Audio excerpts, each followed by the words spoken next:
I look into all these trade agreements not as a end by themselves, but as a means towards development. So what kind of development we want in the continent? We want a development that is transformative.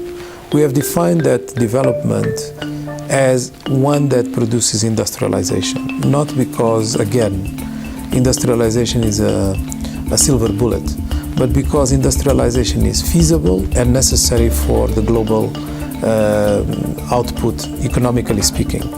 Africa is going to have the largest workforce in the world, the youngest. Africa is going to continue to be the best resources in many areas, including renewable energy. And Africa is also going to offer the opportunity for the value chains to take advantage of a certain type of commodities. So for all these reasons, every trade agreement should be one that promotes industrialization in Africa. So for me, you pass the test of an agreement if it is going to contribute to industrialization in the continent.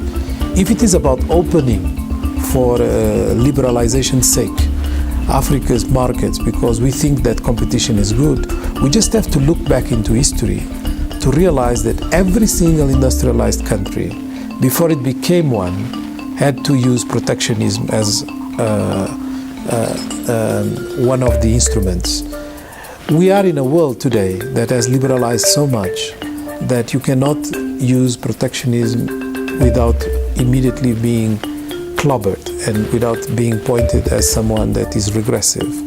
What we need to practice is what I call smart protectionism, which is what everybody does, because despite the lingo about protectionism being over and the liberalization of trade being the mantra of nowadays, every single country finds ways of smartly protecting their productive sector. And Africans have to do the same.